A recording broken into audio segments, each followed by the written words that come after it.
Right, we're with Welling Town manager Danny Wakeling after a really good 3-0 victory against Lordswood in the Scaffold Premier.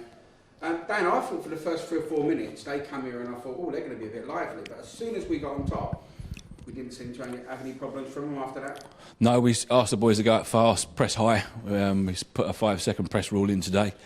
We wanted to put the goalkeeper under pressure, make their back four go back towards their goal and just hunt down any areas and sort of ineffective clearances from the goalkeeper and set our own tempo and own the game from there. So as soon as we did that, I think Joel went in and pressed high quickly twice in the first 4 minutes, and that set the tone for the day, and the boys set the tone. They owned the pitch and they thoroughly deserved their 3 points.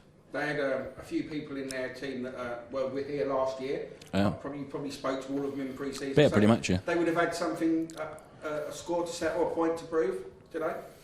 Maybe. I don't speak to any of them, so I wouldn't know. I couldn't care less. All I care about is our dressing room, our club, and no agendas and nothing from that for us. It's just go out there, perform, get the points, and can we finish with a 100% September? That was our objective, and the boys have achieved that.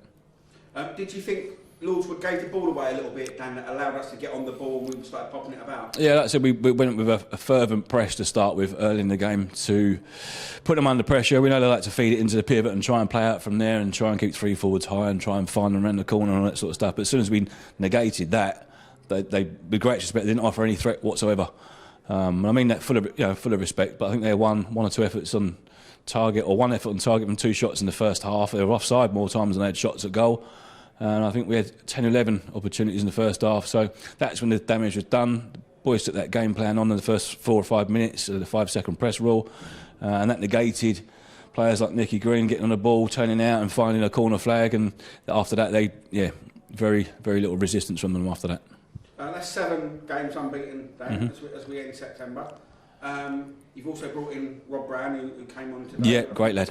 But a couple of times he shot from 45 yards on free kicks, and the first one almost crept in, didn't it? Yeah, it did. Yeah, he's talking to him about coming in. He's sort of saying about, I've been on the videos. You got sort of good players on dead balls, and that sort, will I get an opportunity?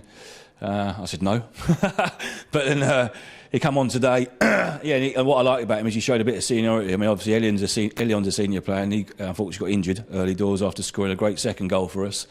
Rob showed his leadership skills and his seniority out there. And he doesn't do it in an egotistical manner either. He just does it with sort of style. He does it with, he's got big shoulders, broad lad, intelligent, and he's already worked his way into the dressing room. It's an easy dressing room to get into, to be fair, but he's already at home. It was an early opportunity for him to get into the game, and it's a good one.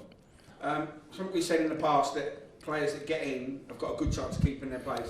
You've got strong bench, you've got Chris Round, you've got Hassan, you've got strong players on the bench that have got to stay there and wait for their chance. Yeah, well, Hassan been out for a couple of weeks after the injury at Arundel, and Pete and Hassan were sort of touch and go. It was a case of which one shall we, with a great respect, which one shall we risk? Because Jack Bancroft, to further your question, Jack Bancroft's one of the ones who's got in and just looked absolutely accomplished out there. 3'2" centre half, doesn't get beaten in the air, doesn't get beaten on the deck, doesn't get the ball away. And when he has to go in big, goes in big. So he's come in there and clustered that up.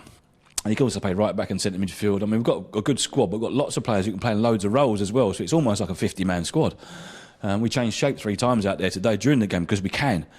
So Jack's come in there, and he was our main pick for centre half today because Hassan and Pete have got knocks. Went with Pete tonight, see how Hassan is for the cup game against Holmesdale on Wednesday. We've now got to manage effectively and utilise our squad and get everyone playing as much football as they can. And then when it comes to your league games, and you want the difficulty of picking your best side, and we're on that path, I think. We gave man of the match had a little chat out there to Yohan today. Yeah, 100%. Thought we bossed midfield. Yeah. Thought he was getting in tackles, winning headers. Yeah. He was doing everything, and that's probably helped us today, where I thought we completely dominated them in midfield. And he's played well all season, Dan. He could have got man of the match 2 or 3 times. Yeah. Lewis and Joel and people like that. Adam O'Neill, yeah, Jack, yeah. Doing really well. So Yohan got man of the match. I'm glad you half agree with that. What kind of side are you thinking about putting out on Wednesday, Dan? It will still be strong because, like I said, Chris Round's back, club captain. We want to give him some football. Be difficult for him to take Ashley Wright's shirt. There's a good signing from Fisher. He knows that. Ash knows it as well, though. So you've got two people gunning for each other. Randy can also play central midfield and go a little bit further up and play on the left-hand side of midfield if we want to go sort of a bit more sort of 4-4-1-on-1. So he gives us good options. And I like trying to get 3 or 4 left-footed players in the team, to be fair, because the ball moves quicker across the body and our passing will be faster. So I'll look to get him out there as long as he's available. Hassan should be fit enough to play. Cole Bleaty could do with another start as well, I think. He's always a threat off the bench, and he played really well at Corinthian when he started without a lot of service. He worked really hard.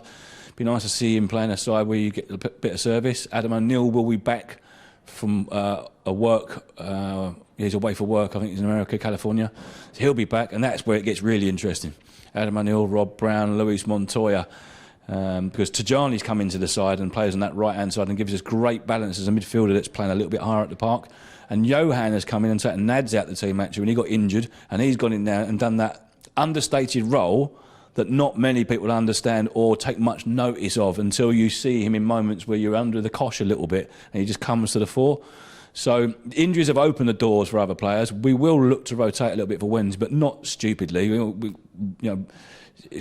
It's be a tough game over there on a Wednesday night at Holmesdale, but we'll go there full of confidence, and I think we won't tinker about too much, but I think we could do with 3 fresh faces in there and keep more people fresh for Saturday and give the 3 guys that might come into the team an opportunity to say, play well tonight, you're staying in, and create that competition again. So whatever side we pull out, we'll be competitive, without doubt. Dan, thanks for talking to us. We'll see you Wednesday night. Thank you very much. See you Wednesday night. Cheers,